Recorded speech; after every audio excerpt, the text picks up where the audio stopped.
We're getting a new look inside the prosecution's case against Casey Anthony as about 1,000 more pages of evidence have been released. Inside the documents, a disturbing find sure to trouble Anthony's defense team. Investigative reporter Tony Pipitone has been digging through all of these documents. And Tony, I understand these reports say investigators could see an outline of a child's body through the fluid in the trunk of that car. That's what an FBI agent claims she saw, but it's unlikely her observation will make it before a jury because an FBI photographic expert says the agent's observations are too speculative, so the FBI lab will not issue an opinion on what that image may have been. Much of today's release of information focuses on the trunk of the car Casey Anthony drove in the weeks after her daughter Kaylee disappeared.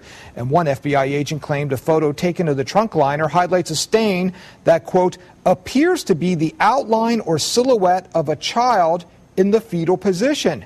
But the FBI lab supervisor says, we do not report conclusions about what may or may not have left any marks or impressions in cases like this. It is too speculative. Also from the trunk, a hair that showed signs of decomposition. Now, we knew about that, but now we know the FBI itself is not willing to say it came from a dead body. As one analyst wrote in an email released today, if I find more than one hair with decomp, it makes the case stronger that it's from a body rather than from some other random possibility of why one hair would look like that.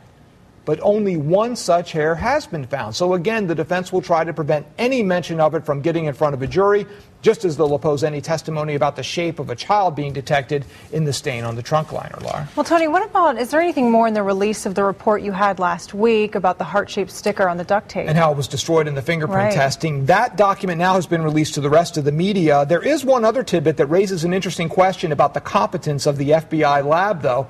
And it involves the duct tape around Kaylee's mouth area. The FBI found DNA that was not hers or her mother's or her grandmother's, but it turns out the tape was contaminated by the DNA of an FBI analyst, putting to rest any defense theories of a possible suspect, having that DNA and it being on the duct tape, but also highlighting how the FBI lab perhaps is not as perfect as some may think when it comes to handling evidence. Sure, that's a big mistake. Try to raise doubt. That might help. All right, thank you, Tony. And Local 6 has a team of reporters digging through this major evidence release. Louis Bolden joins us now with more new details from the case against Casey. Louis, what do you have?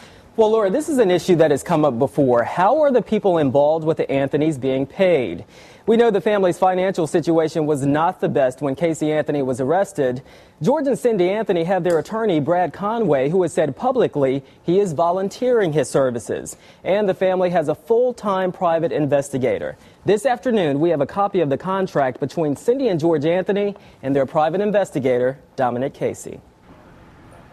Dominic Casey has been in the picture since this story broke. On October 17, 2008, George and Cindy Anthony signed a contract with Casey for his investigative services. And the letter specifically points out which services Casey would provide, and also the contingency basis on which he would be paid for those services. However, page 2 of the contract, which presumably outlined how Casey would be paid, is noticeably left out. This isn't the first time issues of pay have been brought up in this case. On March 3rd, the state filed a motion demanding to know how Casey Anthony's attorney, Jose Baez, is being paid. Baez has surrounded himself with a team that reads like a who's who, with experts like famed Dr. Henry Lee. And on March 25th, the judge held a hearing to determine if there was a conflict of interest. It led to a closed-door hearing to determine if Baez had signed some type of entertainment deal, which would later serve as his pay. Whatever was said in that meeting, the judge was satisfied because the judge determined there was no conflict of interest.